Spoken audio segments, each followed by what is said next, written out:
Hello everyone, स्वागत है आपका आपके अपने YouTube channel Sams edge Patna में।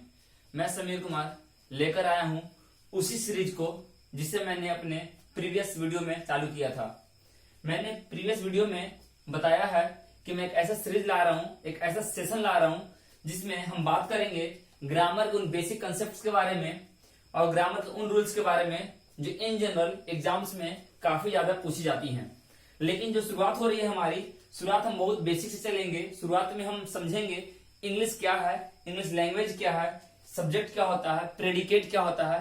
जैसा कि मैंने अपने प्रीवियस वीडियो में बताया भी आप लोगों को कि सब्जेक्ट होता क्या है, एक सेंटेंस में क्या क्या होते हैं। एक सेंटेंस में एक सब्जेक्ट होते हैं, एक प्रेडिकेट होते हैं। सब्जेक्ट क्या है, सब्जेक्ट को हमने डिफाइन करा, प्रेडिकेट को भी हमने डिफाइन करा, है ना।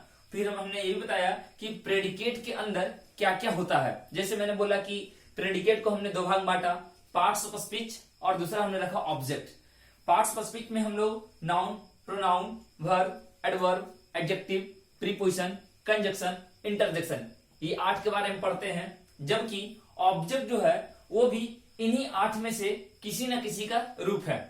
लेकिन हमने ऑब्जेक्ट को अलग रखा है क्योंकि मैंने बताया है कि ऑब्जेक्ट क्या होते हैं। तो ऑब्जेक्ट मतलब आपका डायरेक्ट और इनडायरेक्ट। मैंने सब्जेक्ट भी दो तरीके का बताया था आपको, एक बताया था एक्टिव, दूसरा बताया था हमने पैसिव।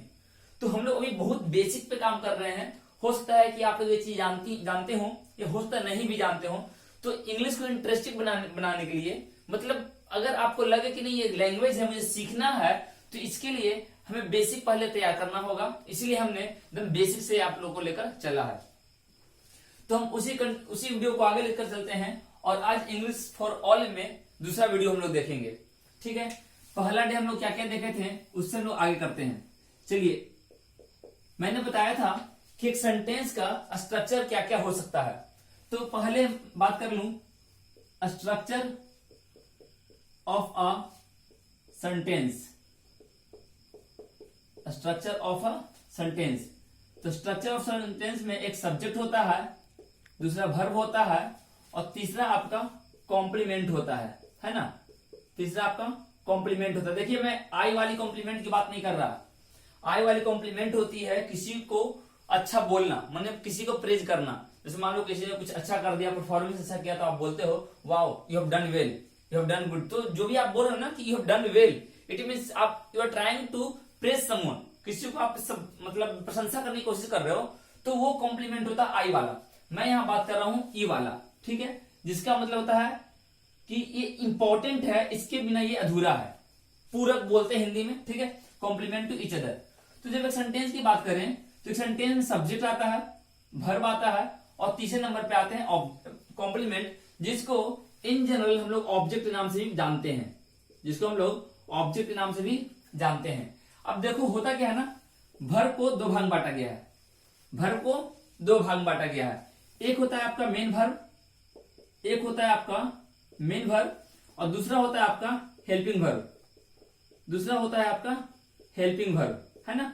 तो मेन वर्ब क्या होता है, सिंपली अगर कोई आपसे पूछे कि बताइए मेन वर्ब क्या है, तो मेन वर्ब को आप बोलोगे कि कोई भी एक्शन, ठीक है, जैसे नहाना, खाना, बात करना, खेलना, कूदना, उछलना, हंसना, रोना, ठीक है, तो कोई भी action word is known as main verb. मतलब प्ले, रीड, लाफ, ठीक है, जंप, तो ये सब क्या हो गए आपके मेन वर्ब्स हो गए।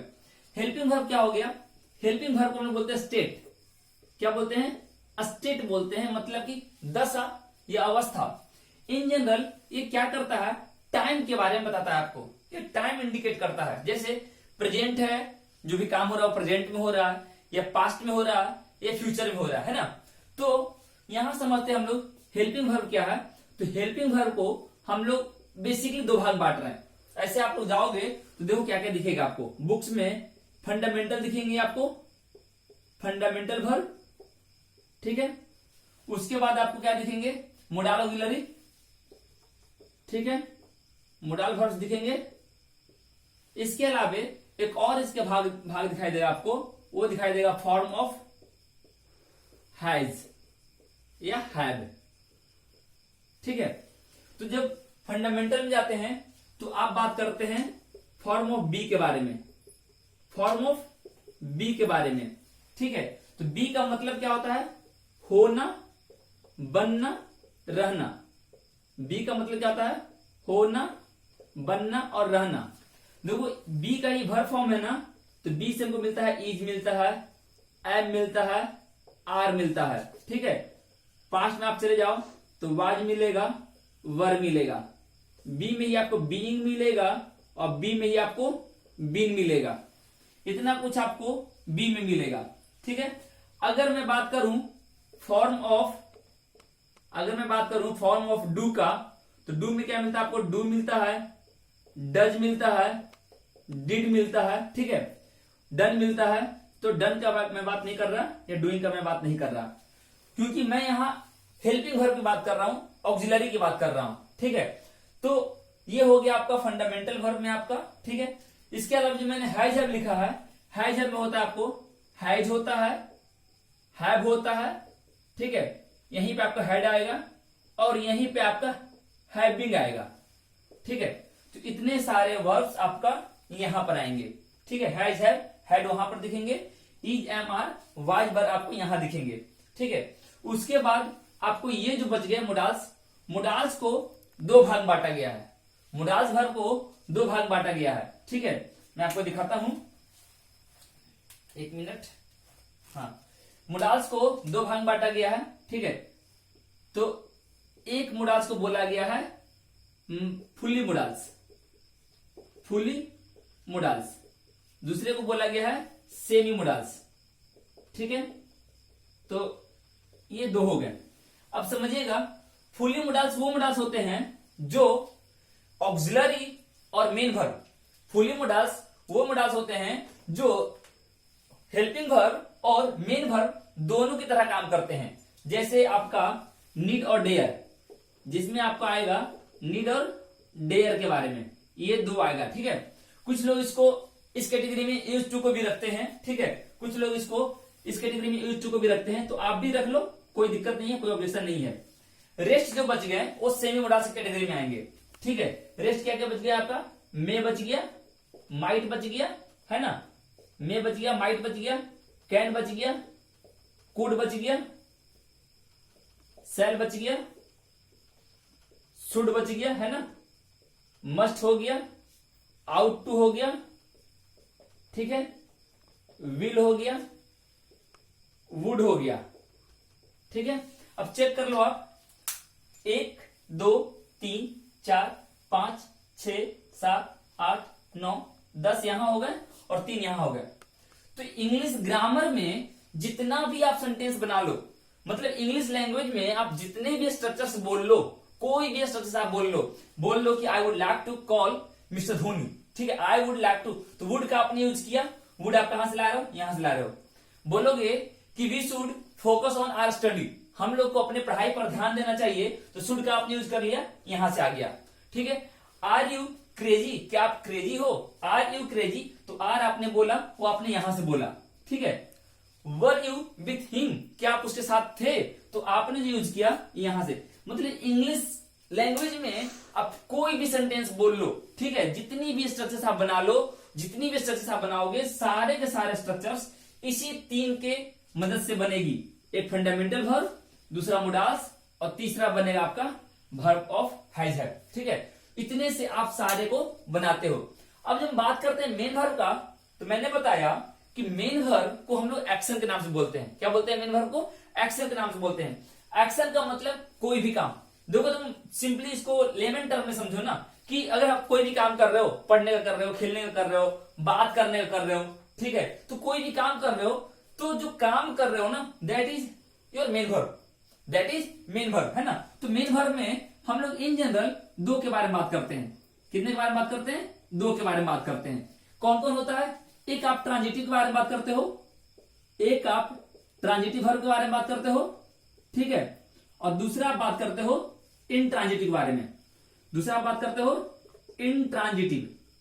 तो देखो ये 2 तरह का हो गया, एक ट्रांजिटिव वर्ब हो गया और दूसरा इंट्रांजिटिव। देखो हिंदी में इसको क्या बोलते हैं ना, इसको सकर्मक क्रिया बोलते हैं। क्या बोलते हैं? सकर्मक क्रिया। और इसको क्या बोलते हैं? अकर्मक क्रिया। इसको क्या बोलते हैं? अकर्मक क्रिया। अब समझना, देखो डिफिनीशन के लिए हम जा रहे हैं तो सिंपली बोलेंगे ट्रांजिटिव वर्ब को with object, with an object. कोई भी एक ऐसा वर्ब जो ऑब्जेक्ट के साथ आ रहा हो वो कहलाता है ट्रांजिटिव वर्ब। और जब इन ट्रांजिटिव की बात करेंगे तो बोलेंगे विदाउट एन ऑब्जेक्ट। क्या बोलेंगे? Without an object. तो ये इंट्रांजिटिव हो गई। जैसे स्माइल, स्माइल जो है इंट्रांजिटिव है। स्माइल क्या है आपका? इंट्रांजिटिव है। और अगर बोलोगे यहां पर तो क्या बोलेगा आपको? जैसे मान लो कि यहाँ पे इट बोल दो, इट माने क्या खाता है ना? तो इट आपका ट्रांजिटिव हो गया। मान लो कि कोई भी अगर किसी भी ऐसा वर्ब, देखो डिफिनीशन क्या है ना, डिफरेंस क्या है दोनों में, ट्रांजिटिव इंट्रांजिटिव। अगर किसी वर्ब का यूज आप हिंदी सेंटेंस में अगर कर रहे हो क्या का हेल्प से, जैसे बोल रहे हो कि वो क्या हंसता है, तो अगर सेंटेंस मीनिंगफुल है तब तो वो ट्रांजिटिव है। लेकिन अगर सेंटेंस मीनिंगफुल नहीं है तो इंट्रांजिटिव होगा। जैसे मैंने बोला वह क्या हंसता है, क्या वह हंसता है बोलना सही है, लेकिन हमने बोला वह क्या हंसता है। तो you have to try to make sentences with the help of क्या, क्या का यूज करके, और कोशिश करना है कि क्या को बीच में रखें। अगर क्या बीच में आने के बाद एक मीनिंग दे रहा है और उसका कोई ना कोई आंसर आ रहा हो, जनरेट हो रहा हो कोई रिस्पॉन्स, तो that will be comes under the category of transitive verb. Clear है? तो ट्रांजिटिव वर्ब के लिए हमने क्या बताया कि आप एक सेंटेंस फ्रेम करोगे विद द हेल्प ऑफ क्या। अगर क्या से सेंटेंस बनता है, मीनिंगफुल होता है और उसका आंसर में कुछ ना कुछ अगर आपको मिल रहा होता है, तो वो जो वर्ब आ रहा है ना, उस वर्ब को बोलेंगे हम लोग ट्रांजिटिव। ठीक है? और इंट्रांजिटिव वर्ब ऐसा होता है जिसको आप क्या की सहायता से मीनिंगफुल नहीं बना सकते हो। लेकिन हम लोग को इतना डेप्थ तक जाने की जरूरत है नहीं, क्योंकि एग्जाम्स के लिए पढ़ रहे हैं। तो हमें केवल ये जानना होगा कि अगर ऑब्जेक्ट लेकर आ गया, अगर ऑब्जेक्ट लेकर आ गया तो क्या हो गया? ट्रांजिटिव। जैसे इट अ मैंगो, ठीक है, इसको आप ऐसा बोलो ना, इट अ मैंगो, ये हो गया आपका। ठीक है? स्माइल, बस आई स्माइल यू स्माइल, तो स्माइल हो गया, ये आपका इंट्रांजिटिव। और यहां पे इट क्या हो गया? Transitive verb. तो ये था आपका कुछ वर्ब का क्या बोल सकते हैं इसको, क्लासिफिकेशन। वर्ब में और भी हैं, लेकिन मैं बस इतना ही बात करूंगा। अब इसके बाद मैं स्ट्रक्चर पर आता हूं वापस से। चलिए देखते हैं अब स्ट्रक्चर पर। ठीक है? अभी मैंने डिस्कस किया वर्ब के बारे में, क्योंकि देखो जब आप, मैंने सब्जेक्ट के बारे में बता दिया था, मैंने कॉम्प्लीमेंट दैट मीन्स ऑब्जेक्ट के बारे में कल बताया था, और वर्ब के बारे में बताना जरूरी था। क्योंकि जब आप एक सेंटेंस फ्रेम कर रहे हो तो एटलीस्ट आपको ये मालूम होना चाहिए कि आप किस पर काम कर रहे हो, है ना? तो इसीलिए मैंने वर्ब को भी थोड़ा सा बता दिया। तो देखो बेसिक जो स्ट्रक्चर होता है ना, पहला इज एम आर के यूज से मैं बताता हूं। ठीक है? इज एम आर के यूज पर क्या बनेगा?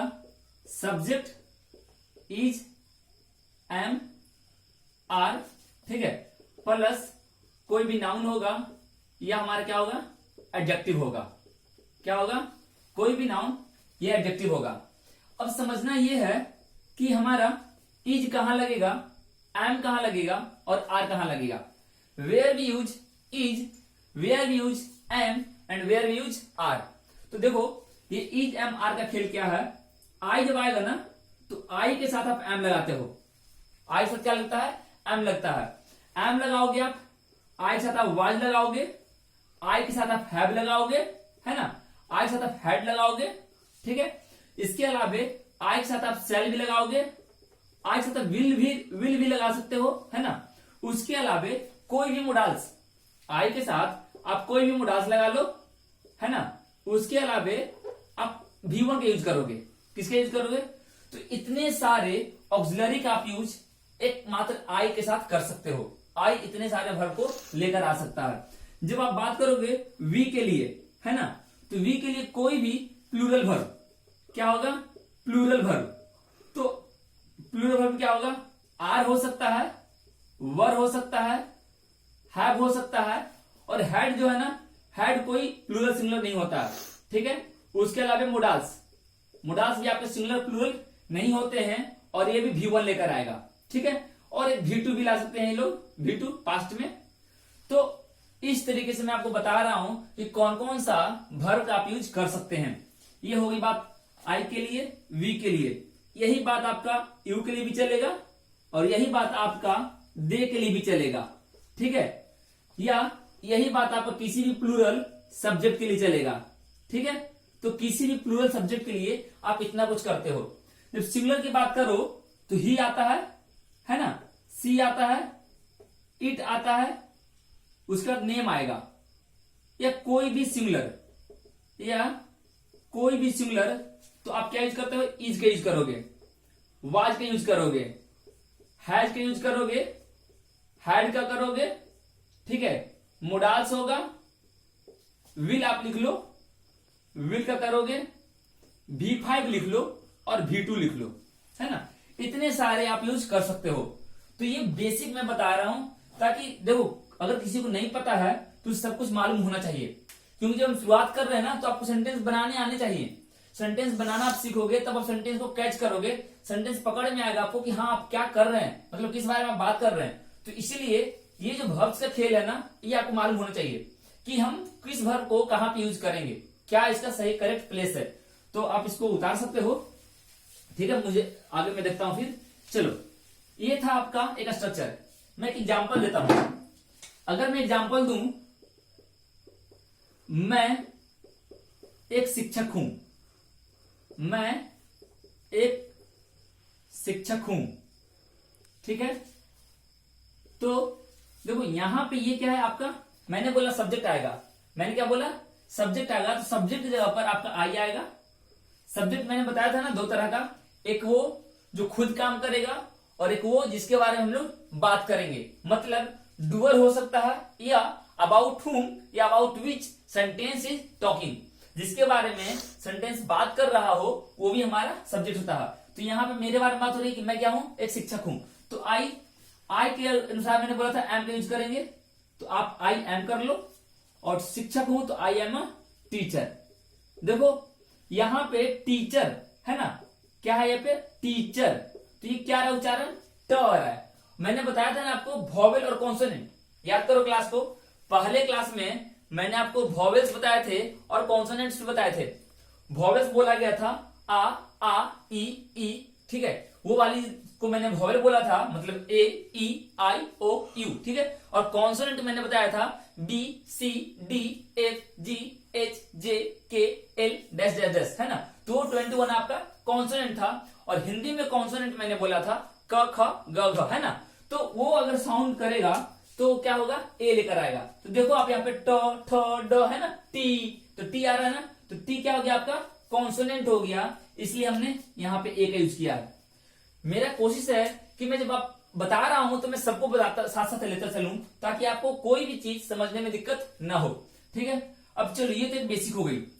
इसमें और भी क्या हो सकता है, अगर दूसरा स्ट्रक्चर में बात कर लूं तो देखो दूसरा स्ट्रक्चर क्या हो सकता है। यहां पे आप वाज वर्ड डाल दो, क्या डाल दो आप, वाज वर्ड डाल दो, है ना, दूसरा स्ट्रक्चर में। तो बस कुछ नहीं करना है, यहां पे आप वाज वर्ड डाल दो, सेम चीज हो जाएगा। तो वाज वर्ड, एक चीज आप ध्यान रखना, जब आप प्रेजेंट की बात कर रहे थे, मतलब इज एम आर की बात कर रहे थे, तो है आएगा, हूं आएगा, है आएगा, हो आएगा। मतलब वह एक छात्र है ना, वह एक अध्यापक है, मैं एक अध्यापक हूं, वह एक अध्यापिका है, वे लोग अध्यापक हैं, ठीक है। या तो आप है बोलोगे, या तो आप हैं बोलोगे, या तो आप हूं बोलोगे, मतलब ह का उच्चारण आएगा वो प्रेजेंट होगा। जब पास्ट की बात करोगे तो ये था में बदल जाएगा। मैं टीचर, मैं एक शिक्षक था, है ना, मैं एक शिक्षक था आ जाएगा, थी आ जाएगा या थे आ जाएगा। तो बस कुछ नहीं करना था, यहाँ पे मैंने बस थोड़ा सा चेंज करा और काम हो गया। आई वॉज अ टीचर, ठीक है। तो ये दो बेसिक स्ट्रक्चर थे। अब मैं तीसरा स्ट्रक्चर के बारे में बात करूंगा, पोजीशन दिखाने के लिए। क्या दिखाने के लिए, पोजीशन, पोजीशन है ना, दिखाने के लिए। तो इसके लिए हम लोग हैज का यूज करेंगे, हैव का यूज करेंगे और हैड का यूज करेंगे। मतलब सब्जेक्ट हैज, हैव, हैड और नाउन। तो इसको समझते हैं एग्जाम्पल से। अगर एग्जाम्पल आप लिखो, मेरे पास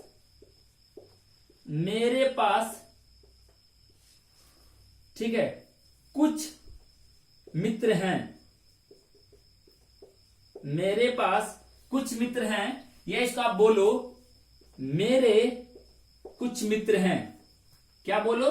मेरे कुछ मित्र हैं। आप इसको दो तरीके से बोल सकते हो भाई, समान तो है नहीं कि मेरे पास बोलोगे, लेकिन मेरे कुछ मित्र हैं तो बोल सकते हो आप। तो देखो यहां पे क्या आएगा, आई है ना, आई। अब आई के अनुसार मैंने बोला था ना हैव का यूज करेंगे, तो आई के साथ हैव यूज कर लो। आई हैव क्या है, देखो हैज हैव आ रहा है ना, हैज हैव। ये देखो ये दोनों जो है ना प्रेजेंट में चलेगा। किस में चलेगा? प्रेजेंट में चलेगा। और ये वाली जो है पास्ट में चलेगी। ठीक है, ये वाली जो चलेगी पास्ट में चलेगी। मैं इसका कलर चेंज कर देता हूं, आपको विजुअलाइज करने में दिक्कत नहीं होगा। ये पास्ट है और ये क्या है आपका? प्रेजेंट है। ये क्या है आपका? प्रेजेंट है ना। तो समझना इस चीज को कि प्रेजेंट जब होगा ना तो हैज या हैव का यूज करेंगे, और जब पास्ट होगा तो हैड का। अब सोचोगे कि सर यहां पे अकेले हैड है, तो माय डियर स्टूडेंट्स कोई भी सब्जेक्ट हो, फर्स्ट पर्सन का हो, सेकंड पर्सन का हो या थर्ड पर्सन का हो, कोई भी सब्जेक्ट हो हमारा हैड का ही यूज लेगा, है ना। तो यहां पर मैं बात करूं मेरे पास कुछ मित्र हैं, तो I have some friends. I have some friends, माफ कीजिएगा, क्या है? I have some friends. Some friends, ठीक है। तो मेरे कुछ मित्र हैं या मेरे पास कुछ मित्र हैं, दोनों आपका सेम चलेगा। तो यहां पे मैंने बोला आई हैव सम फ्रेंड्स। अगर मैं बोलता पास्ट में, अगर मैं बोलता पास्ट में, जैसे अगर मैं बोलूं मेरे पास एक कार थी, मेरे पास एक कार थी, ठीक है। तो आप क्या बोलोगे? आई, पास्ट के लिए मैंने क्या बोला? हैड का यूज। पास्ट के लिए मैंने बोला हैड का यूज। देखो यहां पे था, थी आ गया ना, तो ये पास्ट हो गया। तो आई हैड अ कार। क्या बोलोगे? आई हैड अ कार, ठीक है। तो अगर देखो यहां पे ऐसा कुछ बोलता ना, मेरे पास एक कार हुआ करती थी, अगर बोलता कि मेरे पास एक कार हुआ करती थी, तो बोलेंगे आई हैड अ कार। लेकिन देखो अब चूंकि इंग्लिश है और हम लोग बहुत शॉर्टकट के पीछे भाग रहे हैं ना, हर चीज को शॉर्टकट में बदल रहे हैं, तो इसलिए आई हैड अ कार कोई जरूरत नहीं है बोलने का, हम simply I had a car बोलते हैं तो भी हमारा काम चलेगा, है ना। चलो ठीक है, तो ये था आपका दूसरा स्ट्रक्चर। अब मैं थोड़ी सी बात कर लूं इन्फिनिटिव के बारे में। क्या बात कर लूं? Structure related to infinitive. Infinitive, देखो इन्फिनिटिव क्या होता है ना, 2 प्लस V1 को बोलते हैं, ठीक है। अब इन्फिनिटिव का काम क्या है ना, to express purpose. To express purpose, ये पर्पस दिखाने के लिए आपका यूज किया जाता है, ठीक है, उद्देश्य बताने के लिए। तो देखो इसको हम कैसे बोल सकते हैं, सब्जेक्ट आएगा, ठीक है, ऑक्सिलरी वर्ब आएगा, प्लस 2 आएगा, प्लस V1 आएगा, प्लस ऑब्जेक्ट आएगा। तो हम लोग थोड़ा थोड़ा एग्जाम्पल से करते हैं इस चीज को। तो ऑक्सिलरी वर्ब में क्या क्या हो सकता है देखोगे, केस 1 में मैं बात कर लूं तो subject has, have, had, to plus V1 plus object. तो बोलेंगे पढ़ता है, हिंदी में क्या बोलेंगे? पढ़ता है, या बोलेंगे पढ़ा, ठीक है, या बोलेंगे पढ़ता था। क्या बोलेंगे? पढ़ता था। देखो इसको सेंटेंस में यूज करते हैं। सेंटेंस में यूज करोगे तो क्या बोलोगे? मुझे यह काम करनी पड़ती है ना। मुझे यह काम करनी पड़ती है, मतलब बच्चे बोलेंगे, स्टूडेंट्स विल से मुझे पढ़ाई करनी पड़ती है, आई हैव टू स्टडी, मुझे पढ़ाई करनी पड़ती है, मुझे मार्केट जाना पड़ता है, मुझे घर में रहते हुए घर को देखना पड़ता है ना। तो जब आप इस तरह सेंटेंस यूज करोगे तो क्या बोलोगे? आई, मुझे के लिए आएगा आई, है ना। उसका क्या यूज करोगे? आई के अनुसार देखो ये प्रेजेंट है, माय डियर स्टूडेंट्स ध्यान रखना, जब प्रेजेंट की बात की जाए, जब भी आप प्रेजेंट की बात कर रहे हो तो प्रेजेंट में आपका हैज या हैव आएगा। प्रेजेंट में हैज या हैव का आप यूज करोगे और जब पास्ट की आप बात करोगे तो हैड आएगा।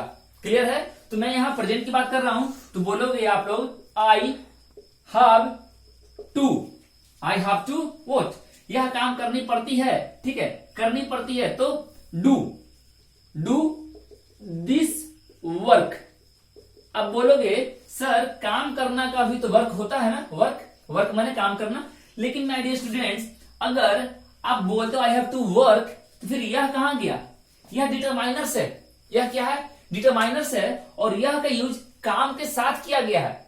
यह का यूज काम के साथ किया गया है, इसका मतलब कि यह अकेले नहीं है और यह डिटरमाइनर्स है तो यहां पर भी यह अकेले नहीं आएगा। तो यहां जो वर्ब बन रहा है ना, वर्ब कौन है आपका? करना। वर्ब क्या है आपका? करना। तो करना के लिए हम लोग यूज करते हैं डू। क्या यूज करते हैं? डू यूज करते हैं। क्लियर है? तो मुझे यह काम करनी पड़ती है, I have to do this. अगर ऐसा कुछ होता सेंटेंस, मान लो मैं बता दे रहा हूं, पास्ट में अगर मैं बात करता उसे यह सब कुछ सहना पड़ा या पड़ता था।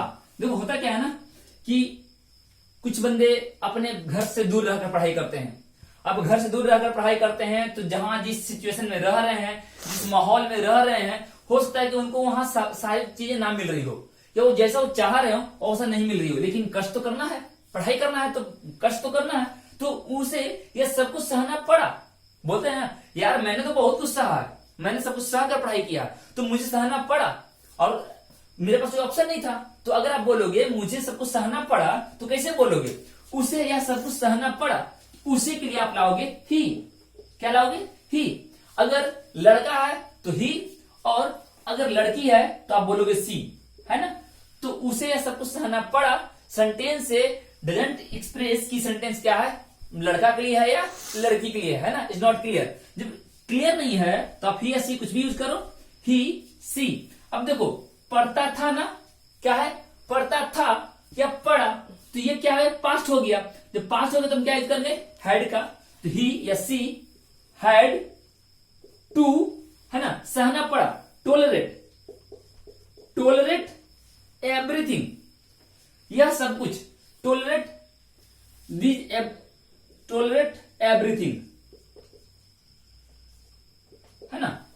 तो ही या she had to tolerate everything, उसे सब सहना पड़ा।